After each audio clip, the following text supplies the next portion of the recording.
श्री शिव महापुराण कोटि संहिता अथ पंचमोध्याय। रेवा नदी के तट पर स्थित विविध शिवलिंग महात्म वर्णन के क्रम में द्विज दंपति का वृत्तांत। सुवाच कालंजरे विरोधे नीलकंठो महेश्वरः लिंगरूपः सदा चैव भक्तानंदप्रदः सदा। सूत जी बोले, दिव्य कालंजर पर्वत पर नीलकंठ नामक महादेव लिंग रूप से सदा निवास करते हैं, जो भक्तजनों को सर्वदा आनंद प्रदान करने वाले हैं। महिमा तस्य दिव्योस्ति श्रुति स्मृति प्रकीर्तितः तीर्थं तदाख्यया तत्र स्नानात् पातकनाशकृत। उनकी महिमा परम दिव्य है, जिसका वर्णन वेद तथा स्मृतियों में किया गया है। वहाँ पर नीलकंठ नामक तीर्थ है, जो स्नान करने से मनुष्यों के पापों को नष्ट करने वाला है।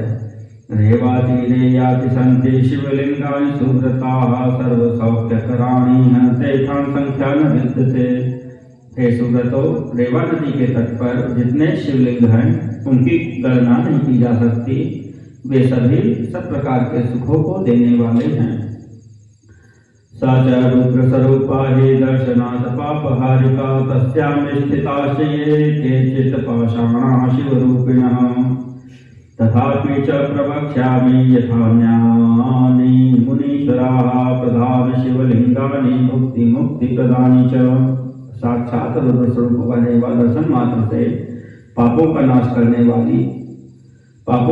कर देने वाली है, और उसमें जो भी पाषाण स्थित है वे शिव स्वरूप हैं। फिर भी हे मुनि, भोग एवं मोक्ष को देने वाले प्रधान शिवलिंगों का वर्णन यथोचित रूप से कर रहा हूँ। आर्तेश्वर सुनामा ही वर्तते पापहारकः परमेश्वर इति ख्यातः सिंहेश्वर इति स्मृतः। वहाँ आर्तेश्वर नामक लिंग है, जो सभी पापों को दूर करने वाला है। इसी प्रकार परमेश्वर एवं सिंहेश्वर लिंग भी कहे गए हैं। सर्वेशस्य तथा चात्र कुमारेश्वरेव च पुंडरीकेश्वरः ख्यातो मंडपेश्वरेव च। इसी प्रकार वहाँ पर शर्मेश्वर, कुमारेश्वर, पुंडरीकेश्वर एवं मंडपेश्वर नामक लिंग भी हैं। तीक्ष्णेश नामा तत्काशीत दर्शनात् पापहारकः धुंधुरेश्वर नामासीत पापः नर्मदा तटे। वहाँ नर्मदा नदी के किनारे दर्शन मात्र से पाप को नष्ट करने वाला तीक्ष्णेश्वर नामक लिंग है, तथा पाप को दूर करने वाला धुंधुरेश्वर नामक लिंग भी है। शूलेश्वर इति ख्यातस्तथा कुंभेश्वर स्मृतः। कुबेरेश्वर नामापि तथा सोमेश्वर स्मृतः। नीलकंठो मंगलेशो मंगलायतनो महान् महाकपीश्वरो देव स्थापितो हि हनुमता। शूलेश्वर, कुंभेश्वर, कुबेरेश्वर तथा सोमेश्वर नामक लिंग भी प्रसिद्ध हैं। नीलकंठ तथा मंगलेश तो महामंगल के स्थान ही हैं। महाकपीश्वर महादेव की स्थापना स्वयं हनुमान जी ने की थी। ततश्च नंदिको देवो हत्या कोटि निवारकः सर्वकामार्थदश्चैव मोक्षदो हि प्रकीर्तितः। नंदिकेशं च यश्चैव पूजयेत् परया मुदा नित्यं तस्याखिला सिद्धिर्भविष्यति न संशयः। इसी क्रम में करोड़ों हत्याओं के पाप को नष्ट करने वाले, संपूर्ण कामनाओं का फल प्रदान करने वाले और मोक्षदायक नंदिक देव भी कहे गए हैं। जो अति प्रसन्नता पूर्वक नंदिकेश्वर का पूजन करता है, उसे संपूर्ण सिद्धियां नित्य प्राप्त होती हैं, इसमें संशय नहीं है। तत्तीरे च यः स्नाति रेवायां मुनिसत्तमाः तस्य कामाश्च सिद्ध्यन्ति सर्वं पापं विनश्यति। हे श्रेष्ठ मुनियों, वहाँ रेवा नदी के तट पर जो स्नान करता है, उसकी समस्त इच्छाएं पूर्ण हो जाती हैं और उसके सारे पाप नष्ट हो जाते हैं। ऋषयुजुः एवं तस्य च माहात्म्यं कथं तत्र महामते नंदिकेशस्य कृपया कथ्यतां च त्वयाधुना। ऋषिगण बोले, उस नंदिकेश्वर लिंग का ऐसा महात्म क्यों है? आप इस समय कृपा करके उसे बताएं। सुवाच सम्यक् पृष्टं भवद्भिश्च कथयामि यथा श्रुतं शौनकार्याश्च मुनयः सर्वैश्च पुरा युधिष्ठिरेणमेवं पृष्टश्च ऋषिसत्तमः यथोवाच तथा वच्मि भवतस्नेहानुसारतः। सूत जी बोले, हे ऋषियों, आप लोगों ने बड़ा उत्तम प्रश्न किया। इस विषय में मैंने जैसा सुना है वैसा कह रहा हूँ। शौनक आदि आप सभी मुनि लोग आदर पूर्वक सुनिए। पूर्व समय में युधिष्ठिर के प्रश्न करने पर ऋषिवर व्यास जी ने जैसा कहा था वही बात मैं आप लोगों के स्नेह के कारण कह रहा हूँ। रेवाया पश्चिमे तेरे कर्ण की नाम वैपुरी विराजते सुशोभाढ्या चतुर्वर्ण समाकुला। रेवा नर्मदा नदी के पश्चिमी तट पर कनकी नामक एक नगरी विराजमान है जो संपूर्ण शोभा से युक्त है और चारों वर्णों से भरी पड़ी है। तत्विवरः कश्चिदुत्तथ्य कुल संभवः काश्यां गतस्य पुत्राभ्यामर्पयित्वा सपत्निकां तत्रैव सामृतो विप्र पुत्राभ्यां च श्रुतं तदा तदीयं चैव तत्कृत्यं चक्राते पुत्रकाबुभौ। वहीं उतथ्य के कुल में उत्पन्न कोई श्रेष्ठ ब्राह्मण रहता था। वह अपनी पत्नी को अपने 2 पुत्रों को सौंपकर काशी चला गया। वह विप्र वहीं पर मर गया। जब उसके पुत्रों ने यह समाचार सुना तो दोनों पुत्रों ने उसका श्राद्ध आदि कृत्य कर दिया। पत्नी च पालयामास पुत्रो पुत्रहितैषणी किंचिच्च वर्जयित्वा च विभक्तं वै धनं तया स्वीयं च रक्षितं किंचित् धनं मरणहेतवे ततश्च द्विजपत्नीः कियत्काले गते च सा कदाचिन्म्रियमाणा सा विविधं पुण्यमाचरत् नामृता दैवयोगेन द्विजपत्नी च सा द्विजाः। पुत्रों का हित चाहने वाली उसकी पत्नी ने अपने बालकों का लालन पालन किया। पुत्रों के बड़े हो जाने पर उसने कुछ धन बचाकर शेष धन का बंटवारा कर दिया। उसने कुछ धन अपने मरण कृत्य के लिए सुरक्षित कर अपने पास रख लिया। कुछ समय बीतने पर मरणासन होने पर उस ब्राह्मणी ने अनेक प्रकार के पुण्य कार्य किए, किंतु हे द्विजो दैव योग से वह ब्राह्मणी मरी नहीं। यदा प्राणान्नमुचेत् माता दे दैवात्तयोश्च सा तद्दृष्ट्वा जननी कष्टं पुत्रकाबुचतुस्तदा।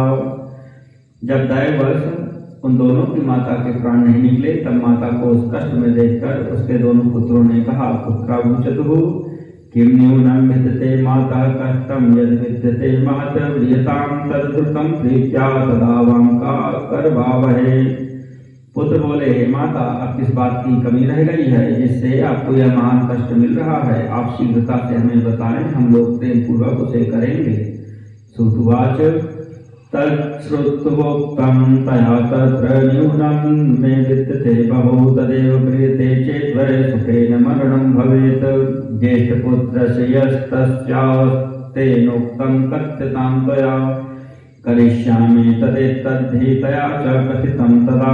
सूत जी बोले, यह सुनकर माता ने कहा कि कमी तो बहुत रह गई है, किंतु यदि तुम लोग उसे पूरा करो तो सुखपूर्वक मेरी मृत्यु हो सकती है। तब उसका जो ज्येष्ठ पुत्र था उसने कहा कि आप बताइए, मैं उसे अवश्य पूर्ण करूंगा। तब उसने कहा, द्विजपत्नीवाच शृणु पुत्रवचः प्रीत्या पुरासीन मे मनः स्पृहा काश्यां गन्तुं तदा तथा नासीदिदानीं म्रियते पुनः ममासेनि त्वया पुत्र क्षेपणीयान्यत्तन्मृतं गंगाजले शुभं तेद्य भविष्यति न संशयः। द्विजपत्नी बोली, हे पुत्र, मेरी बात प्रेम से सुनो। पहले मेरी इच्छा काशी जाने की थी, किंतु वैसा नहीं हो सका और अब मैं मर रही हूँ। हे पुत्र, तुम आलस्य का त्याग कर मेरी अस्थियों को काशी में गंगा जल में फेंक देना, तुम्हारा कल्याण होगा, इसमें संशय नहीं है। सुतवाच इत्युक्ते च तया मात्रा स ज्येष्ठतनयो ब्रवीत मातरं मातृभक्तस्तु सुव्रतां मरणोन्मुखीं। सूत जी बोले, माता के इस प्रकार कहने पर माता में भक्ति रखने वाले ज्येष्ठ पुत्र ने सुव्रता मरणासन्न माता से कहा। पुत्रवाच मातस्त्वया सुखेनैव प्राणास्त्याज्या न संशयः तव कार्यं पुरा कृत्वा पश्चात्कारं मदीयकम् इति हस्ते जलं दत्त्वा यावत् पुत्रो गृहं गतः तावत् सा च मृता तत्र हरस्मरण तत्परा। पुत्र बोला, हे माता, आप सुखपूर्वक अपने प्राणों का त्याग कीजिए। मैं सर्वप्रथम आपका कार्य करने के बाद ही अपना काम करूंगा, इसमें संशय नहीं है। इसके बाद अपनी माता के हाथ में जल देकर जब पुत्र घर गया तभी वह शिव जी का ध्यान करती हुई वहां मर गई। तस्याश्चैव तु यत्कृत्यं तत्सर्वं संविधाय सः मासिकं कर्म कृत्वा तु गमनाय प्रचक्रमे। द्वयोः श्रेष्ठतरो यो वै सुवादो नाम विश्रुतः तदस्थीनि समादाय निःसृतस्तीर्थकामया। तब उसका जो भी कृत था वह सब भली भांति करके पुनः सारा मासिक पिंडदान आदि कार्य करके वह काशी जाने को तैयार हो गया। दोनों में ज्येष्ठ पुत्र जो सुवाद नाम से प्रसिद्ध था वह उसकी अस्थियों को लेकर तीर्थ की कामना से निकल पड़ा। संग्रह सेवकं कंचित्तेनैव सहितस्तदा आश्वास्य भार्यां पुत्रांश मातुः प्रियचिकीर्षया। श्रद्धदानादिकं भोज्यं कृत्वा विधिमनुत्तमं मङ्गलस्मरणं कृत्वा निर्जगाम गृहाद्विजः। श्राद्धदान तथा ब्राह्मण भोजन आदि उत्तम विधि संपन्न कर अपनी भार्या और पुत्रों को आश्वासन देकर माता का हित करने की इच्छा से किसी सेवक को बुलाकर उसी के साथ मंगल स्मरण करके वह द्विज घर से चल दिया। तद्दिने योजनं गत्वा विंशति ग्राम केशवे वासास्तं गते भानौ गृहे विप्रस्य कस्यचित्। उस दिन उसने एक योजन चलकर सूर्यास्त होने पर किसी विशंति नामक शुभ ग्राम में किसी ब्राह्मण के घर में निवास किया। चक्रे संध्यादि सत्कर्म सद्विजो विधिपूर्वकम् स्तवादि कृतवांस्तत्र शंभोरद्भुत कर्मणः। उसके बाद उस द्विज ने विधिपूर्वक संध्यादि सत्कर्म किया और अशुद्ध क्रिया कलाप वाले शंकर की स्तुति आदि की। सेवकेन तदा युक्तो ब्राह्मणः संस्थितस्तदा यामिनी च गता तत्र मुहूर्तद्वय संविता। इस प्रकार सेवक के सहित वह ब्राह्मण वहां रुका रहा और 2 मुहूर्त भर रात बीत गई। एतस्मिन्नन्तरे तत्रैकमाश्चर्यं भूत्तदा शृणुतादरतस्तच्च मुनियो वो वदाम्यहम्। हे मुनियो, इसी बीच वहां जो आश्चर्यमयी घटना घटी उसे आप लोग आदरपूर्वक सुनिए। मैं आप लोगों को बता रहा हूँ। इति श्री शिव महापुराणे चतुर्थ्यां कोटिरुद्र संहितायां नंदिकेश्वर महात्म्ये ब्रह्मणि मरण वर्णनम नाम पंचमोध्यायः।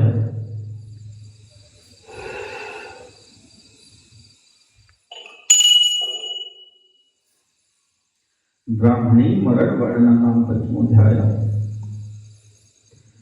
सीताराम